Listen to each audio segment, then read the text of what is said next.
Well, hello and welcome to everyone joining us for this X-Talks webinar. Today's talk is entitled, Changes Are Coming to Prefilled Injectable Drug Delivery Systems. My name is Corey Stanton, and I'll be your X-Talks host for this event. Today's presentation runs for approximately 60 minutes, and the webinar includes an interactive Q&A session at the end. To make the most of this session, feel free to submit questions and comments for our speakers throughout the presentation, and we'll try to attend to as many as possible. If you're joining us via GoToWebinar, you can use the questions chat box, which is located in the control panel on the right-hand side of your screen. And if you require any assistance, please don't hesitate to contact me by sending a message using this very same chat box.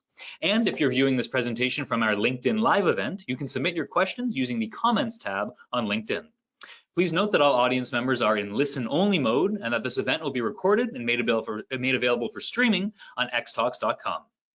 At this point, I'd like to thank ApiJect, who developed the content for this presentation. ApiJect Systems Corp is a public benefit medical technology company working to bring pre-filled single-dose injections to more people in every market around the world. The ApiJect platform enables pharmaceutical and biotech companies to design scalable pre-filled injectors and efficiently fill-finish them with their injectable drug products. This can be done either on one of their own ApiJect licensed blow, fill, seal packaging lines or at one of ApiJect's world-class manufacturing partners. Now, let's take a moment to meet our panelists for today's discussion. One of our speakers today is John Ellenthal. John has devoted over 30 years to starting, building, and leading early-stage companies that seek to change how an established industry does business. He has applied his leadership to high-tech and innovative companies, including technology, health, medical, and pharmaceutical industries. Currently, John is president of ApiJect Systems, where he establishes short and long-term goals, assesses the direction of ApiJect, and ensures compliance with the company mission. And joining John today is Dr. Molly Weaver. As Chief Technology Officer, Dr. Weaver is responsible for ApiJect's development of blow-fill-seal injection devices and production of its initial device, a single-dose pre-filled drug delivery system. She leads a dynamic team that aims for innovation in new design and continuous improvement on existing ones. Dr. Weaver is a seasoned industry leader whose leadership and expertise span strategy, product development, and execution across a broad range of drug delivery systems. And rounding out the panel today is Tim Kram. Tim Kram is an engineer and pharmaceutical business development professional, currently serving as managing director for Rommelag Engineering's U.S. office. With over 20 years of experience, he specializes in aseptic product fill-finish solutions using the blow-fill-seal technology. He has developed container solutions, supported clinical trials, and introduced temperature-sensitive biotech and vaccine products to BFS technology. Now, before we kick off the presentation, we have a polling question for our audience members to respond to in real time. I'm going to go ahead and launch that now.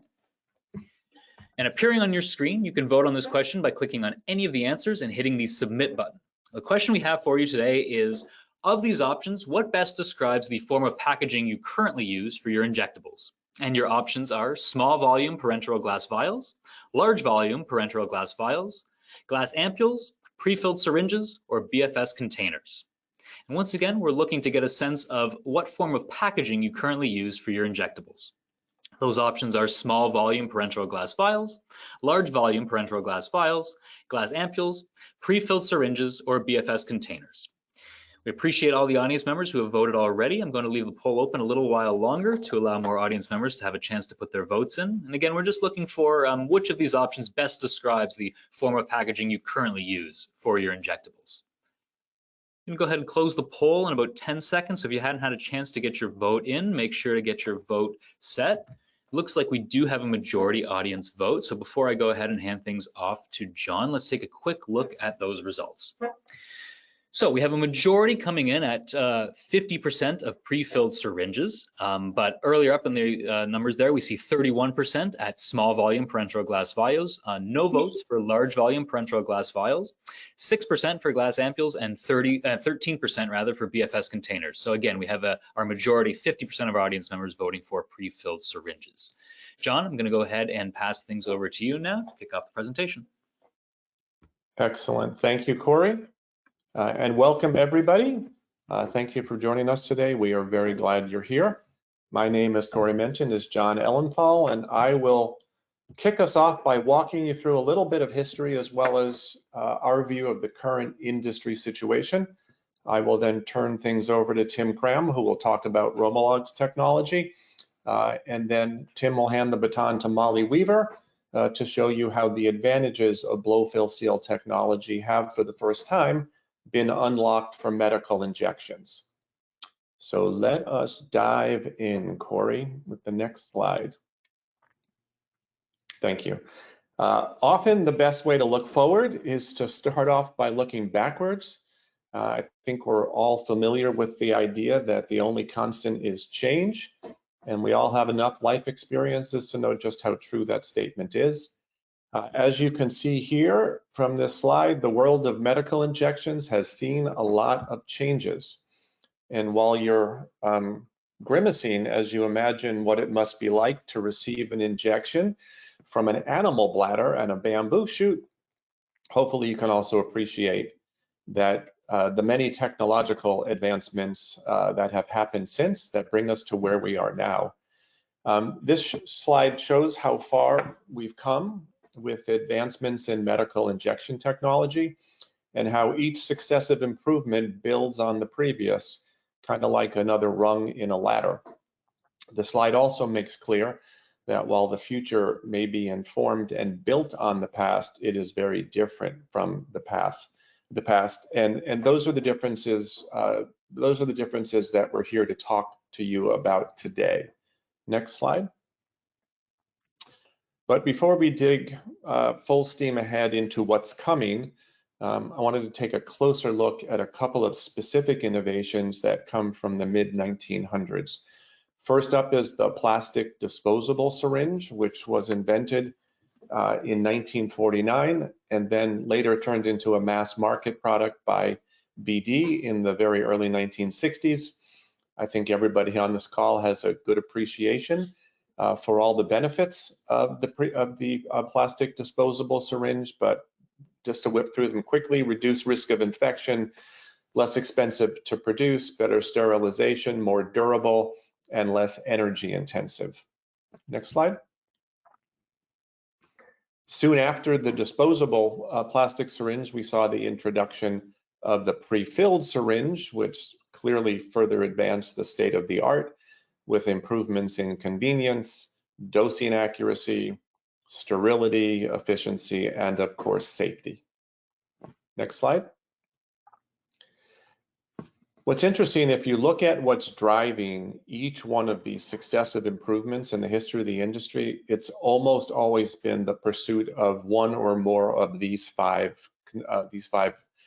benefits. So sometimes there's been a change in design, functionality, there have been material changeovers, but it's always about pursuing cost efficiencies, improving patient safety, making it easier to administer the injections, improving sustainability, which becomes a bigger and bigger issue all the time, and improving dosing accuracy.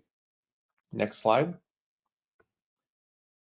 It's also interesting that some of these changes have come along and become and really replace the old technology with the innovation very quickly. It took only 10 years, for example, for the majority of the world to move from glass IV bottles to plastic bottles and bags. So it can happen very quickly. Corey? So let's shift our attention to what's happening right now. For the Charles Dickens fans among us, you could say it's the best of times, it's the worst of times. The demand for medical injections is at an all-time high and continuing to grow at a really impressive CAGR. I've seen some estimates that we will reach 70 billion injections by the year 2028, which is well more than 1 billion injections a year. And there are a lot of things that are driving that growth in demand. We've seen a lot more use of biologics. The population is aging. Along with that, we've seen the rise in the incidence of chronic disease. The healthcare infrastructure continues to get built out, and with increased urbanization, there's more access to that medical infrastructure. There are new categories of injectables, including nutraceuticals and cosmetics, and we've seen a tremendous spike in the growth of self-injection, which used to be the exclusive domain of insulin, but now with vitamin B12 and Botox, and more recently the GLP-1 ones, we've seen a real uptake in self-injections, and those are the major forces that are driving the significant growth in demand. But as I mentioned, it was the best of times, it was the worst of times. It is clearly time again to figure out what the next generation of better looks like. What has gotten us here has served us extraordinarily well, but we're going to need new options to meet the demand that we're facing and to get where we're going. So as we just discussed, the demand for injectables continues to rise. Supply chains are incredibly complex for glass-based injection formats. There are 5 raw ingredients that go into glass. You'll also have silicon oil and elastomers and aluminum crimps and all sorts of components that are sourced from different places. Any shortage of one can affect the entire supply chain. Foreign dependencies, especially during times of crisis like we saw in COVID, can shut down a supply chain. So the lack of resilience and sheer complexity of our supply chains is a problem. The manufacturing process requires that a glass vial or a blank for a pre-filled syringe get created in one location, shipped to a separate location where it's filled and finished. We certainly saw during COVID that there's just not enough capacity in the system, whether it's fill, finish, or material, to meet large unexpected spikes in demand, which is again what we saw with COVID. Excuse me, there isn't a company out there that's a bad time to have to choke. Pardon me. There's not a company out there that is not seeking to decarbonize its operations as pressure from customers and shareholders and governments.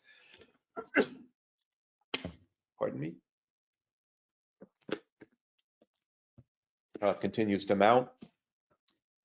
We talked about the growing demand for self-administration, where our injection formats need to become easier to use. The current materials, primarily glass, tend to be inflexible, fragile, and one size fits all. And lastly, pre-filled syringes are extraordinary and have huge safety and administration benefits, but come at a premium price and supply can be constrained. So these are the issues the industry is dealing with to meet the growing demand. Next slide.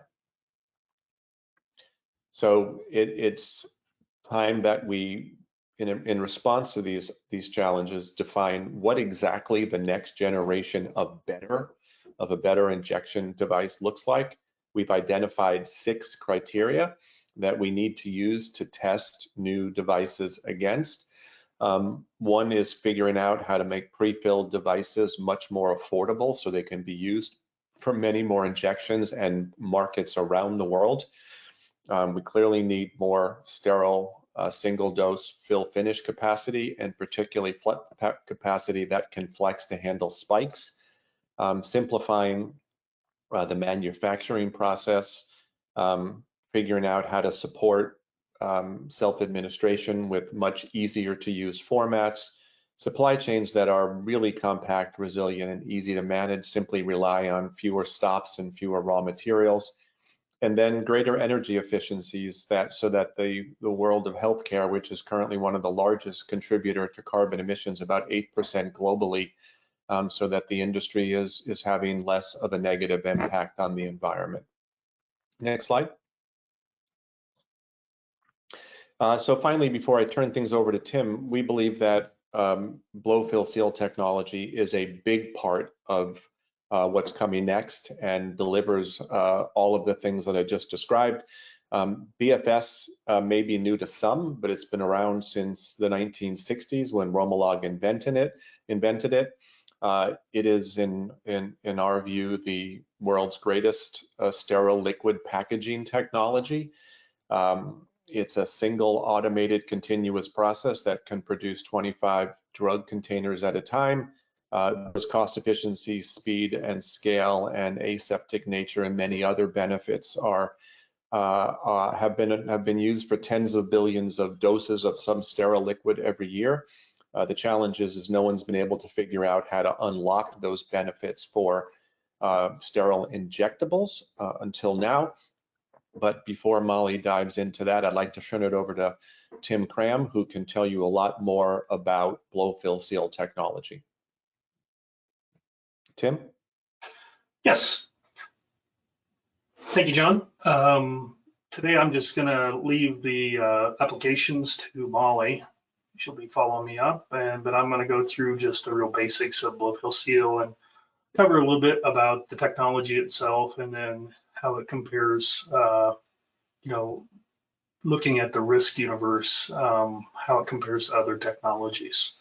And then we'll hand it off and go into some applications. Go ahead, please. So this is a video showing one of our machines that currently is being used by ApiJect. And this technology will produce the containers on, as John mentioned, in a continuous manner. So here we're seeing the discharge. So from the front side, we have, this would be in the clean room. We're going to rotate around to the back, and we'll start zooming in on some of the components there. So we have an extrusion system mounted in the back where we're taking in a raw plastic material. Now, that plastic material is formed into a plastic tube. That plastic tube is sterile on the inside. And from within that container, we have the filling mandrels, and we're continuously forming, filling, and sealing containers. And I think we hung up, or somebody did. Yep, there it goes. So here we're going to zoom in on that whole process there. So here we have the molds going to close, form the containers, and then we immediately fill them, and then we seal off the containers. And as you can see, those filling mandrels always stay within that plastic environment, plastic parison, the tube. So here's a zoomed in version of it. Let me hold up again. So there the container's formed, we filled it, and now we're going to seal it off. So this is not really even in a clean room. This is essentially we're filling within the container itself. It never has any exposure to the outside world, and we always have that plastic tube that protects the mandrels from any kind of extraneous matter. So as you can see, it just keeps going. It's a big machine, but all it does is the same thing over and over and over again. And what you don't see here is people. So we don't require people when we're running.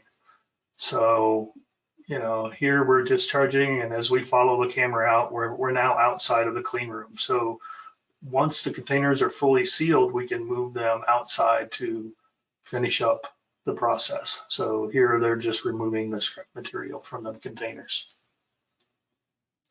All right, we can go ahead to the next one. Okay, so we can take each individual step. So here we're blowing out the container into the mold. Next, please. We're filling it immediately. And then next, and then the container is fully sealed. In this machine, that full cycle is about an 8-second cycle. Molly's going to show you a machine running later, and that machine has a 3.5-second cycle. But always within, the filling always takes place within that plastic parison.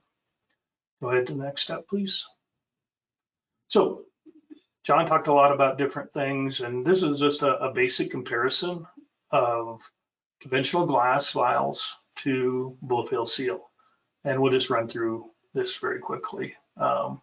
We have, with glass, we have breakage and wastage. So if you're not delivering the doses, those are lost doses, and that increases your cost. Plastic containers in general are more robust. They don't break. If we're looking at glass ampules, we're looking at opening something that produces quite a bit of particles into the environment, and we don't do that with plastic. Silicone contamination, as John mentioned, if you have to put a stopper into glass, you can't put that stopper in there without lubricating it. So you have this presence of silicone, and also for plungers on prefilled syringes, and we don't require that.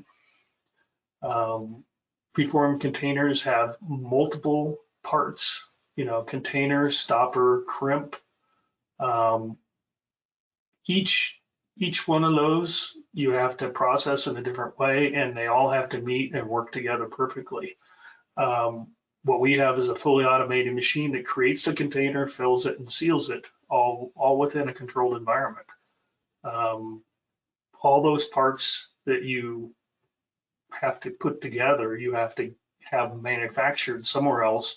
You have to transport those in a controlled way. You have to clean them prior to use, and then getting the product in and sealed off. Whereas blow-fill seal basically uses standard utilities plus a plastic material that's supplied in bulk. All those containers, if you want to have just-in-time manufacturing, as we learned in COVID, if one part doesn't come in, then your whole process is stopped.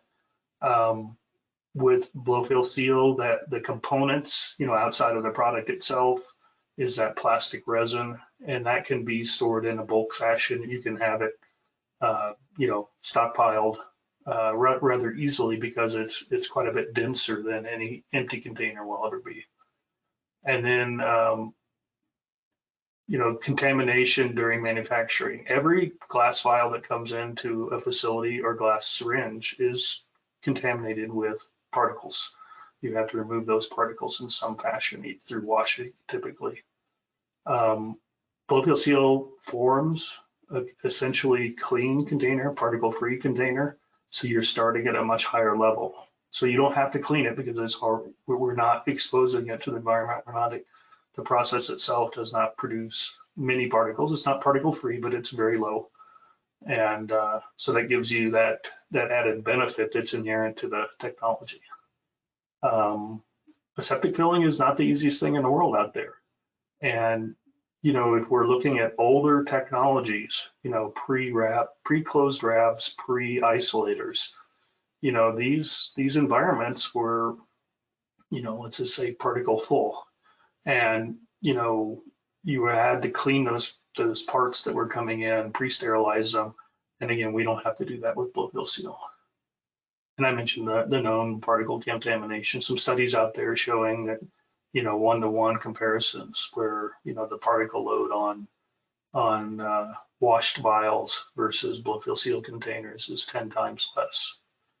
And then in the end, you have multiple integrated systems that you're depending on to work. You still sometimes require human intervention through glove ports.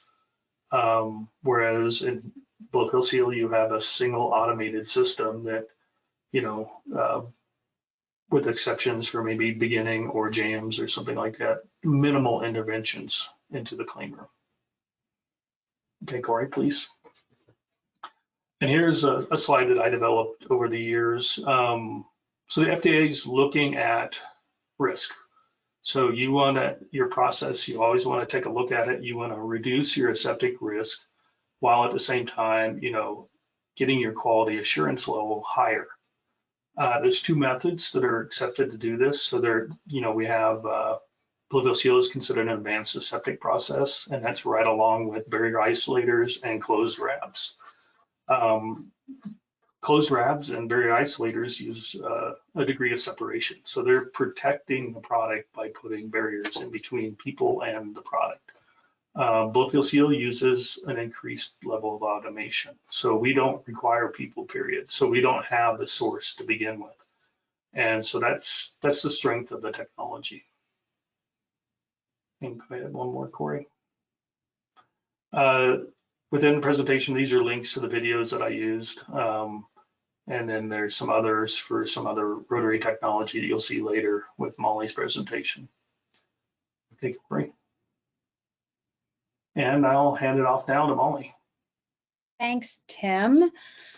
So John set us up nicely with a walkthrough history of innovation in the medical device and pharmaceutical space, along with the characteristics that have really motivated that innovation and novel drug or device development.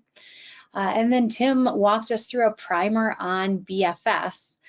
So now I get the privilege of tying that together, and that's tying together BFS as an injectable. So in the next slide, I will preface this by saying I've spent my career in the primary containment and delivery of injectable medicines. Tim has spent his career in the area of BFS.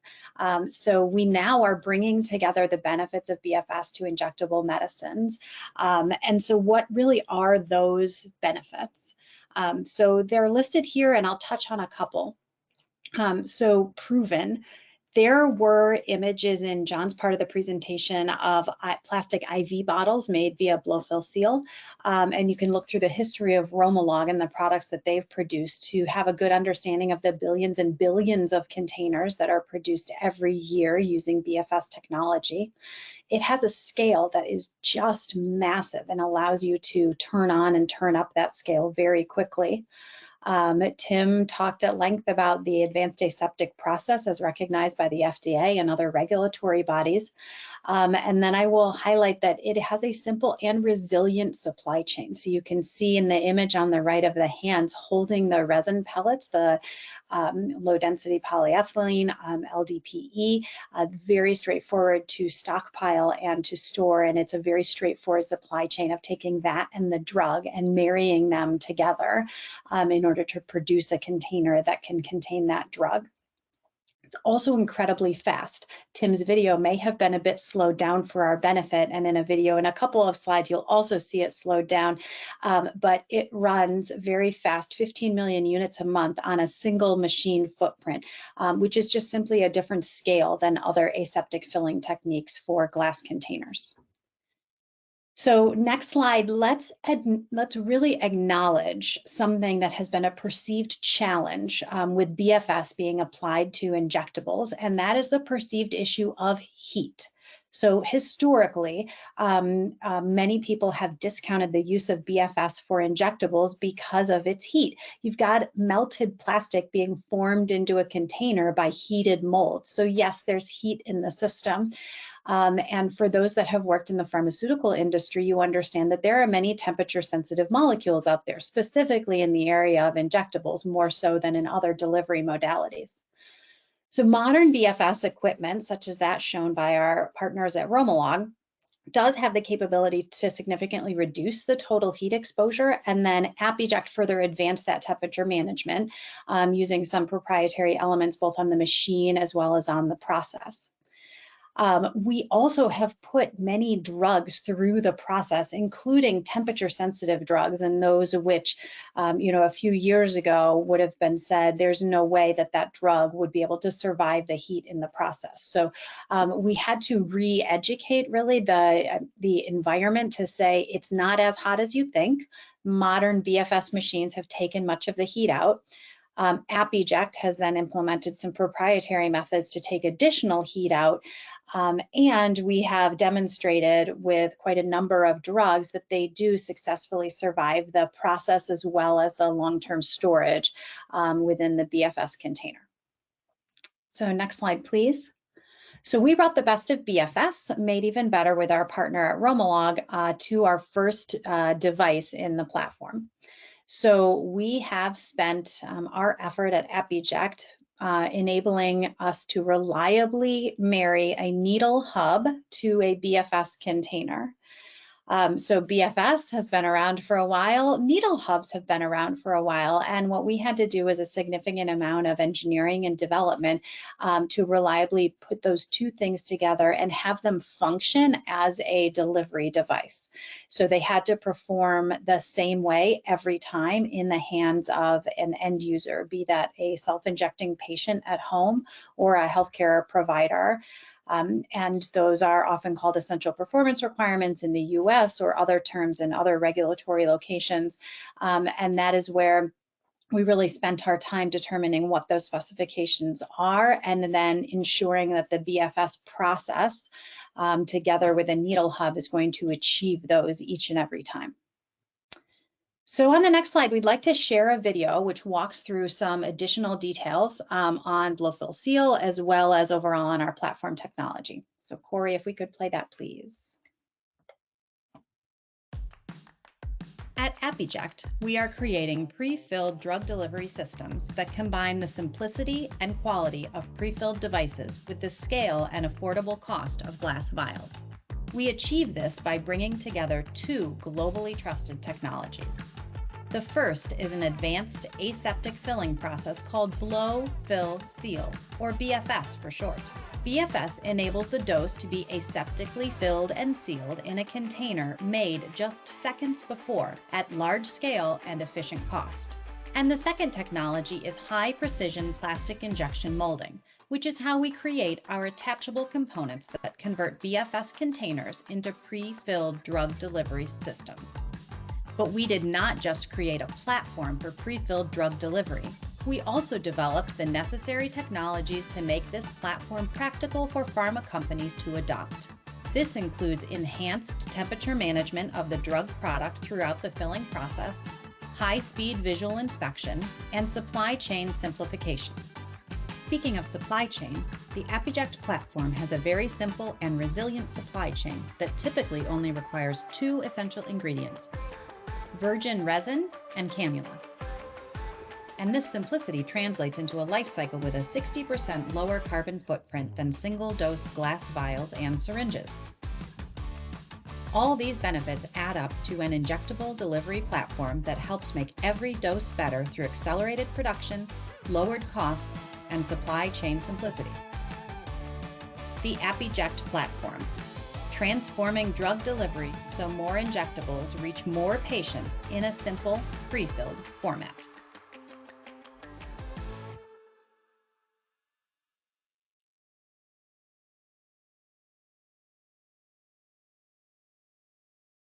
Thank you.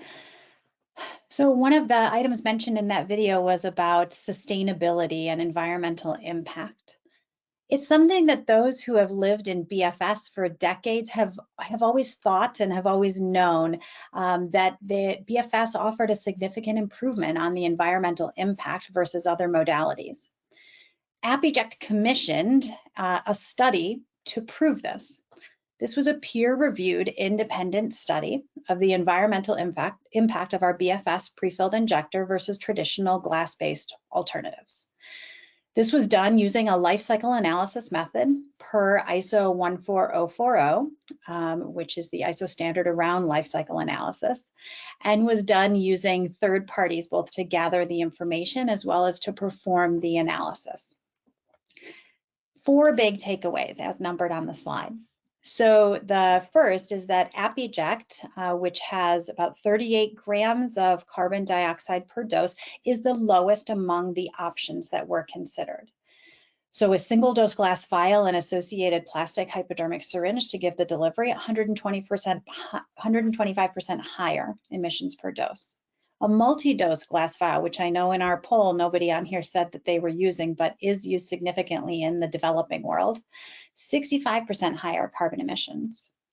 A Luer lock prefilled syringe. So on John's timeline, somewhere in the 1900s, inventing prefilled syringes and that becoming a gold standard, 100% higher carbon emissions. And a stake needle prefilled syringe, probably the more common thing that here in the US you're going to see in a doctor's office, 75% higher carbon emissions per dose.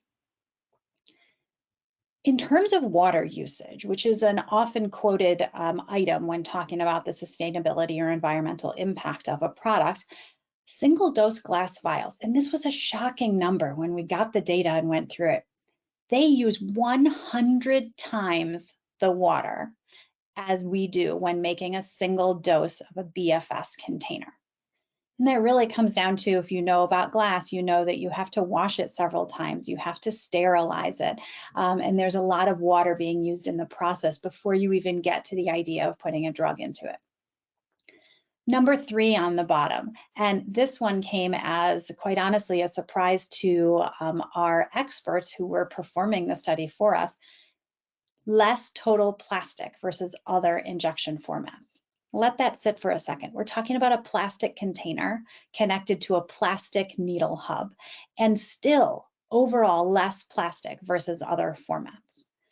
For those in this space, you probably are thinking, well, right, you don't have a plastic tub, you don't have a plastic nest that things are held in. So a lot of those secondary and tertiary packaging options that are required when you're creating a container in one location and then transporting it to another location to be filled are just not necessary, because as Tim pointed out, we are forming, filling, and sealing all in a single step. And then finally, the ApiJect prefilled injector does have the lowest impact across all 10 EPA categories. So there are 10 EPA categories that, according to the ISO standard, you evaluate yourself against. Things like ecotoxicity, fossil fuel depletion, global warming, ozone depletion. These are standardized ways in which you evaluate your particular item against those. And across the board, in all 10 cases, ApiJect had the lowest impact. Next slide, please, Corey. So BFS is flexible. We often talk about it at ApiJect as one of our core advantages, is that it's a flexible container and it's a flexible material. And with that and a scalable manufacturing and a resilient supply chain, we really are well suited to be a platform technology. So we can look across that from an idea of it being an injector, be it intramuscular or subcutaneous. Obviously, a lure device, as you saw in some of our comparison products, is an important thing to have readily available for us to customize that within our platform, but then also looking across ophthalmics, nasal spray, intradermal, because you're making it out of plastic and aren't limited to a glass cane as your starting point, you really have a lot of flexibility in what you can do. Next slide. Linking back to where John started us off with after our history lesson, he said there are 5 major categories that have influenced the reasons for innovation and for novel products and change in the containment and delivery of medicines. For each one of those, a BFS prefilled injector hits the mark. So cost saving, scale, and access. We are lower costs, we are bigger scale, and therefore we enable access. Safety improvements. Having something pre-filled versus having to draw it out of a vial and measure it yourself has been proven across the board to reduce dosing errors, and also needle sticks because you take a step out of the process. As Tim pointed out, it's also significantly more durable and tolerant of extreme temperatures, and therefore you have less breakage. Convenience and compliance. It's faster to administer something that's pre-filled than it is something out of a vial. And therefore, it also makes it suitable for self-administration. Less environmental impact. I won't even talk about it. I just spent 5 minutes discussing the sustainability impact. And accuracy and dosage control. It is precisely measured, just as in a PFS, but as pointed out, it is lower cost and higher scale. So next slide. ApiJect is actively in this space with a scalable manufacturing capacity in place in the US and Europe, with drug companies engaged in both novel device as well as drug development, and with our first regulatory submission set to occur in the first few months with an FDA submission, and on the heels of that, an EMA filing being developed with a vaccine partner. So with that, I think we are ready to open the Q&A portion of the event. So I will hand it back to Corey. Yes, thank you very much, Molly, and thank you to Tim and to John as well for your presentation. Just going to get webcams up and running again. And as you mentioned, we are now ready to begin the Q&A portion of the event. And as we do so, I remind the audience to please continue sending in your questions and your comments. Just as a reminder, if you are attending via GoToWebinar, please use the questions chat box. And for those of you watching on LinkedIn Live events, feel free to post these questions using the comments tab. It does look like we already have received some questions from the audience. And so I'm going to go ahead and kick off with the first. And this one's probably best suited for Molly to answer, although Tim, you may want to chime in on it. This audience member was wondering about, can the process be used to fill with powder? You know, could you form a dual chamber system with both powder and liquid? Yeah, you certainly could. So powder filling is a challenge in and of itself in terms of how you actually fill the powder. And so this is something that could be incorporated into a blow fill seal container, because we have the ultimate flexibility in how we form that plastic container. And anything that is powder filled also requires you to have a liquid next to it. And that liquid, if you look at most kits out on the market, is contained in a glass vial. So you have a vial adapter or a filter needle that you're trying to draw and push different things into. So, a combination of something involving powder filling and a blow fill seal container is going to significantly streamline the process for the end user or healthcare provider who has to do this work. Great, excellent. Thank you for that. Another question that's come in here, probably best suited for you, Molly, again. This audience member was just wondering if there's any options for needle-free connectivity. So needle-free as in jet injector. The idea of needle-free is twofold. Originally in the world, it was about being pain-free, and the thought that being needle-free meant that you were pain-free. Lots of people have proved that that is not in fact the case. And so now needle-free can be about different things. So about access, about getting it into the right place in the body, getting the right PK/PD. So there's no reason why you couldn't adapt a blow fill seal product to needle-free. You have to figure out if you can generate the right forces to expel the product into the right format. In general, needle-free devices are highly powered behind them with a gas or with a motor or with a spring to get it driven into a body. So there's no reason you couldn't also do that with a blow fill seal container, because we have all that flexibility and the ability to control a push force or a squeeze force with how we mold the container. Okay, great, excellent, thank you. Another question here, and probably open the floor to this one. Just what could you tell us about pricing of a BFS injectable device? Why don't I take that one, Molly, and you can add on your thoughts. So there are so many dependencies when you price, so rather than qualifying my answer with all the requisite volumes and complexity, the way to think about it, the way we think about it is an ApiJect prefilled BFS injector is substantially less expensive than a traditional glass-based PFS and competitive with the cost of a single dose glass vial. So that's probably the best way to bracket it. Molly, any additional thoughts? No, I think that's the right frame of reference, John. Okay, great, excellent. Another question here from the audience. This one concerning functionality. So for glass syringes, silicone is typically used as a lubricant on the barrel to improve functionality, particularly for the expelling portion of the solution from the syringe. This audience member is just wondering, how is this addressed with BFS syringes? Yeah, I'm happy to take that, and Tim, feel free to add on. So in a traditional world of a glass or a plastic prefillable syringe, both the barrel as well as the stopper are lubricated with some form of silicone oil, be it liquid silicone or baked silicone. That's because you have to actually move the plunger through the barrel in order to deliver the product. And if you didn't have that, your stiction would be too high.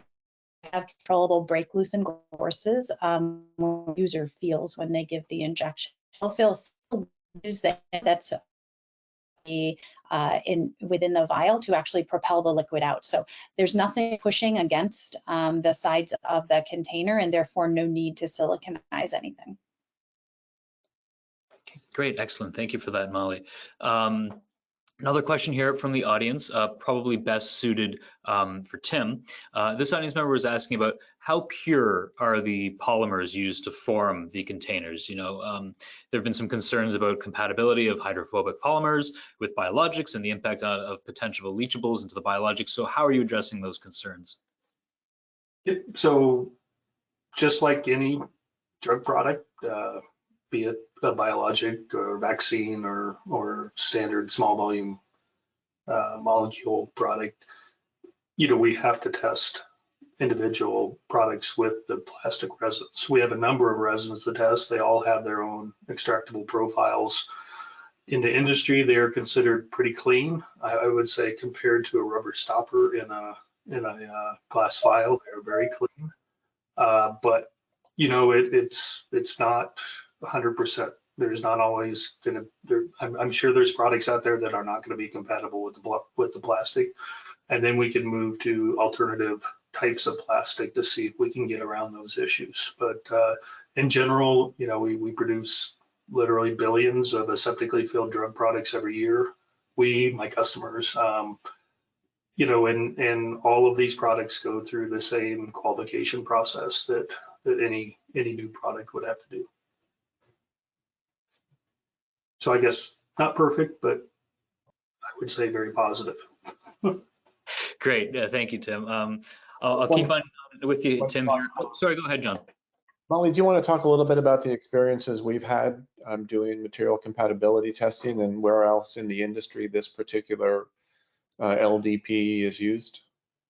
Sure, yeah, we've focused on LDPE, or I should say we've narrowed to LDPE for two key reasons. And one is device performance, the other is visual inspection. So the ability to visually inspect the products. We've looked at both the different suppliers and different grades of LDPE for their suitability, both in device performance as well as in the primary containment of the drug.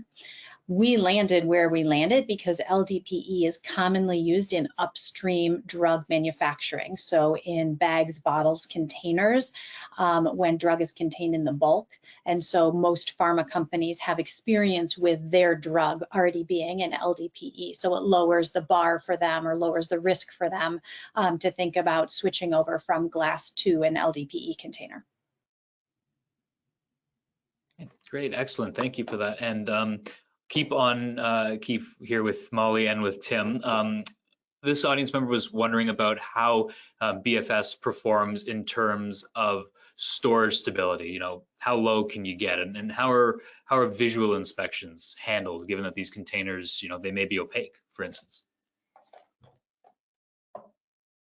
Tim, do you want to?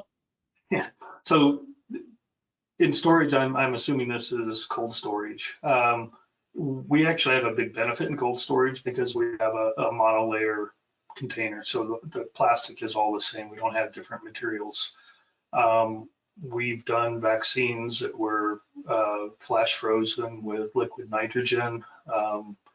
You know, we froze them, you know, at CO2 levels. So there we see, you know, very good results, you know, as long as the container design is done properly. And what I mean by that is if you leave enough space in there for the liquid to actually expand when it freezes. And once you get past that small item, we do very well. And the real, you know, the plastics themselves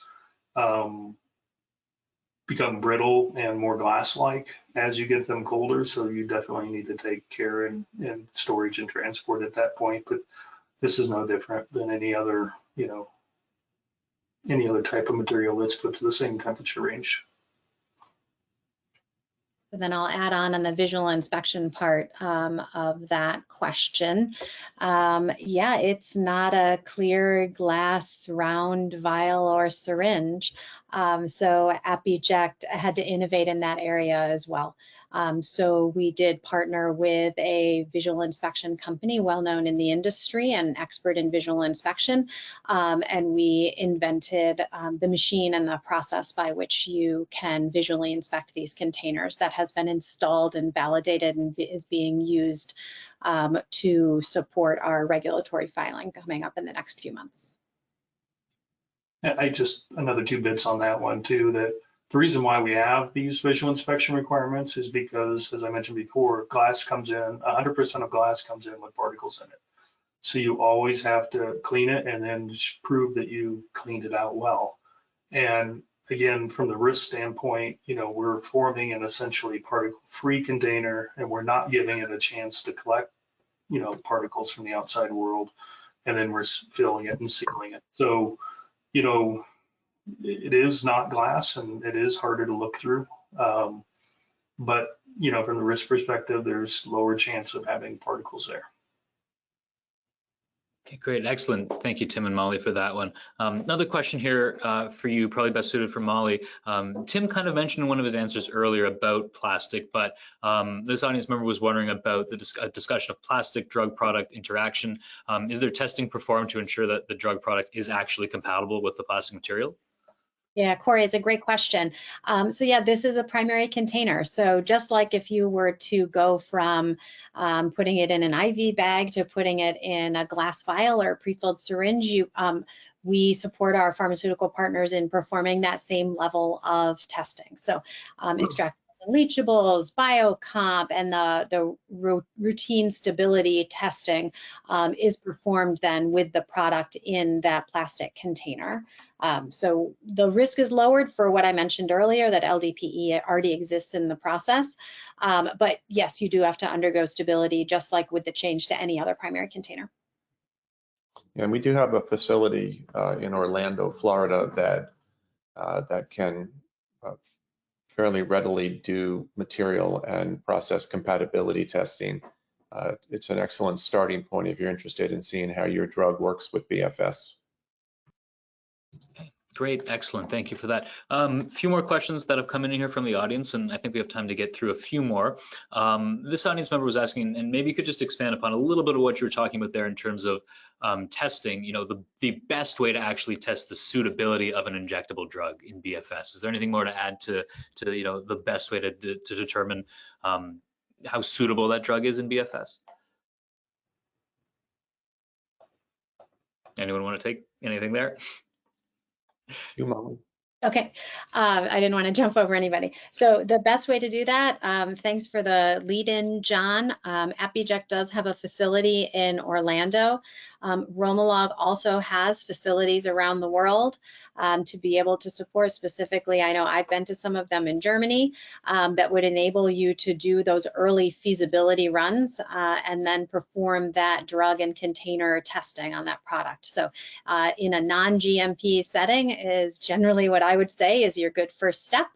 And I think we'll be talking about that more in our next webinar, which Corey will give the hook for in a little bit. But we do have the facilities between ApiJect and our partners at Rommelag to be able to support customers with that.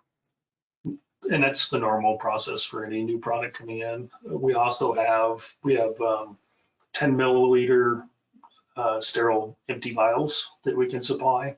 And there you can just do a pure compatibility study just on the material itself. So you're not testing the blow seal, fill seal process. You're only testing to see if the materials are, you know, in a brief test, a lab scale test to see if they pass. And that can weed out a lot of, you know, initial testing. You know, you don't have to spend as much money on it and things like that. You can really get to know if your material itself is okay to use. Yeah, and I'll just throw in at the end that we've tested a pretty long list of drugs at this point in our BFS container and have yet to run into a compatibility issue. Oh. Great, excellent. Thank you for that. Lots more questions have come in from the audience. I'm going to try to hit as many as we can before our time runs out here. This one probably best suited for Tim. This audience member was asking about what advancements have been made in terms of minimizing the volume of drug liquid required to generate development samples. For instance, is there a minimum quantity required to make a truly representative sample for evaluation? Is there a maximum even? Is there somewhere where we go too far? Yeah, in general, there's a lot of high value biotech type products that, where, a few 100 milliliters costs $100,000. So we have several methods of getting the required amount down. We have a disposable fill system that we can currently use that really minimizes the losses. And essentially you just have to fill up the lines, the plastic lines, and then that's the only loss in the system. So it's always a concern. It's always easier to do a product where, really there's not a big limit on it. A normal process for us testing a vaccine or a vaccine would be down to maybe a 1 liter to 2 liters. For a normal small molecule drug product, we ask for more than that just because it makes it easier on our guys, so they can do a little more dialing in everything before we run a trial. But we're only talking 10 to 20 liters. So if you can give it to us, we'd rather have that much, but we understand that that's not possible all the time. Okay, great. Thank you for that, Tim. Just we'll wrap up with one question here for Molly, and then I think we'll head into our wrap up for the event as we're just running out of time here. But just a reminder to all our audience members that you can reach out to the team at ApiJect, and they'll be able to get in touch with you after the webinar. And I think this is a great question to end on because it leads to some sort of real world application in the sense that, Molly, this audience member was asking about how the mechanism of injection, it's different compared to a plunger syringe, and what kind of training would be needed to ensure a proper technique for this injection? Yeah, it's a great question, right? This is a syringe and this is an ApiJect injector. There's no plunger on this one, as the question earlier was getting at about having a siliconized barrel and a siliconized stopper. So we get that, we recognize that. If you think back to John's very early slide, this has been the case all along the way. As you change your injection device, you are creating new methods for an injection technique, be it a prefilled syringe, an auto injector. We could get into the world of larger volume with wearable injectors and needle inserters, et cetera. And so it's a great question of what training is necessary, and it's a great reason that human factors are a requirement when you file a product with the FDA. So we have done extensive human factors work to understand how healthcare professionals, pharmacists, and users are going to use the product, and have been able to then optimize and modify both our design as well as our instructions for use and our quick reference guides. And should there be any training necessary, any additional training on that. And we have found great results from all those human factors studies about the intuitiveness of the design and the ability of HCPs and pharmacists to perform the injection, which in this particular product that we showed here in the images is a squeeze to give the injection. But that is one product out of a platform of products that ApiJect has. It's definitely much easier to squeeze than an animal bladder. Yes. Are you speaking from experience there, John? No, I haven't been alive that long, Corey. Okay, great. Well, excellent. Thank you so much for that really insightful presentation, and thank you so much to our audience for the great questions that have come in through the Q&A. We saw lots of questions coming in, so if we couldn't attend to your questions, or if you have any further questions, or if you're someone who's watching the recording, the archive version of this webinar, you can get in touch with the team at ApiJect using the contact email that's right there up on screen, and they will have a chance to follow up with you after our event here today. I do thank everyone once again for participating today. If you are attending via GoToWebinar, please don't forget to download the supporting materials that you see in the handouts module. We've got 5 great documents there for you. And I've added a link to the chat box where you'll be able to view the recording of this event. You can share this link with your colleagues so that they may register to view it as well. You'll also be receiving a follow-up email from XTalks, and after we wrap things up here, a survey window will appear on your screen. Your participation in the survey is always appreciated as it helps us to improve our webinars. A quick note for those of you who are watching on LinkedIn Live, we encourage you to create an account on xtalks.com and register for this event, which will not only give you access to today's recording, but to our entire library of free content, including other webinars, which Molly mentioned earlier. We've got another ApiJect webinar coming up on November 13th. This one is entitled Transitioning Your Drug Product into a BFS Container. So definitely keep an eye on xtalks.com for when registration becomes available for that. Now, please join me once again in thanking our speakers for their excellent presentation. John, Tim, Molly, we really appreciate your time here today. We hope you all found this informative, and we wish you all a great rest of your day. Take care, everyone. Good day. Yeah. Take care.